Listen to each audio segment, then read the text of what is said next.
If you think walking 30 minutes a day is enough to keep you out of a nursing home, you are making a dangerous mistake.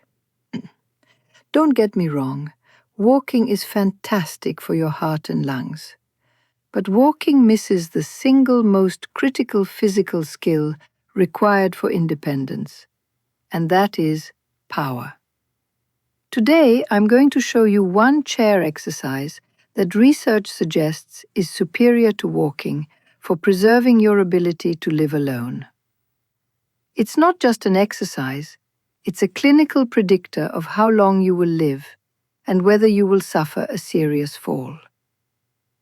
However, there is a common mistake people make when doing this that actually destroys their knees.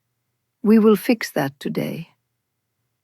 I see patients with great cardiovascular health who still end up dependent on care because they lost the strength to stand up. Let's fix your trajectory right now. Before we start training, we need to test your current status. This is the exact test used in geriatrics to determine fall risk. It is called the 5 times sit-to-stand test. Here is the setup. Use a standard height chair, roughly 17 inches or 43 centimeters.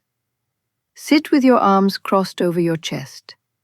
Your goal is to stand up fully and sit back down 5 times as fast as possible. Here is the metric. If this takes you longer than 12 seconds, you are clinically classified as a fall risk. If you cannot do it without using your hands, you are already in the frailty zone. This isn't about looking fit, it is about the mechanical ability to get off a toilet or get out of a deep chair without help. If you failed that test, or if you had to use your arms, the next few minutes are the most important minutes of your day. Why does this happen to people who walk daily? Walking is a low-intensity endurance activity. It utilizes type 1 or slow-twitch muscle fibers. However, aging causes a preferential loss of type 2 or fast-twitch fibers, which are the ones responsible for power and reaction time. Walking simply does not stimulate these fibers enough to stop the decline. We don't just think this exercise works, we have the data. Let's look at 3 specific pieces of evidence. First, a randomized clinical trial published in Age and Aging looked specifically at people over 80 years old living at home. They had one group do daily repeated sit-to-stands. The result was a statistically significant improvement in balance over just 6 weeks. These were not athletes, these were real seniors in their 80s. Second, another study followed adults aged 60 to 90 for an 8-week resistance program. They found that sit-to-stand performance changed the strategy of movement. Participants became measurably faster and mechanically more efficient. They literally retrained their brains and bodies to move younger. And third, a scoping review of the literature confirms that while study designs vary, sit-to-stand interventions consistently show improvements in motor function. It is the high-yield investment for your lower body. Now, we must master the technique. Doing this wrong causes knee pain. Doing it right cures it. For the setup, use a sturdy chair placed against a wall so it doesn't slide. Your feet should be shoulder-width apart and slightly turned out. Your knees must track over your toes and not collapse inward. Now for the movement. First is the hinge. This is the secret. Do not just drop straight down. Hinge at your hips, bringing your torso forward. Your nose should be over your toes. Next is the drive. Push through your heels, not your toes. Squeeze your glutes to stand fully upright. Lock the hips at the top. Finally, the descent. This is crucial as this is where the strength is built. Lower yourself for a count of 3 seconds. Do not plop down.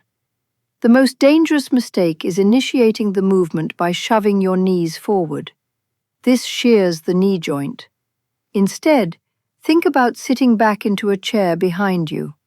The hips move first, not the knees. I hear the objection constantly.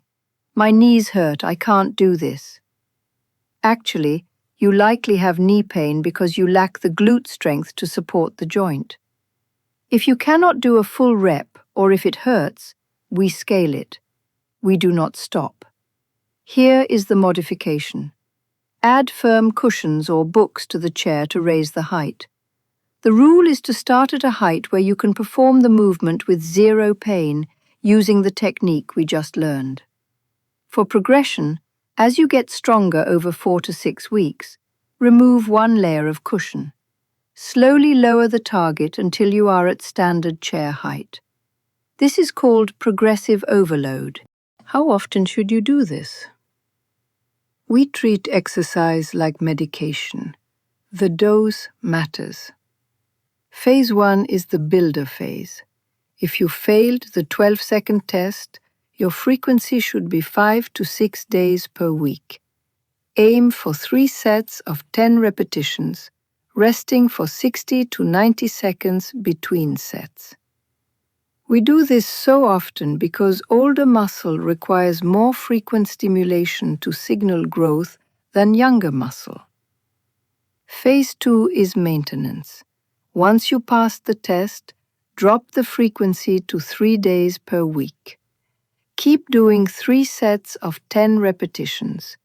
Your goal here is to focus on speed and power on the way up and control on the way down.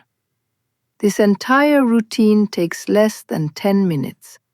It replaces the need for a leg press machine and is safer than heavy barbell squats for this demographic. Beyond independence, this is a metabolic engine.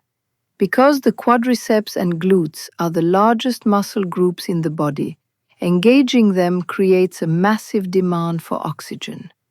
If you perform these sets with minimal rest, you are essentially doing high-intensity interval training. This improves your VO2 max and insulin sensitivity. You are burning significantly more calories per minute than walking, and you are building the lean tissue that keeps your metabolism active. Furthermore, unlike walking, this is a closed kinetic chain exercise. It stabilizes the joints and improves bone density in the hips and spine, which are the 2 areas most susceptible to osteoporotic fractures. Walking is essential, but it is not a strength builder. The science is clear. Specifically targeting the sit-to-stand pattern is the most effective way to reverse frailty and ensure you stay in your own home. Your homework is to test yourself today. If you fail the 12-second standard, start the protocol tomorrow. Do not accept decline as a normal part of aging. It is a choice. If you found this helpful, please subscribe and share this video with someone you care about who needs to stay independent. I'll see you in the next video.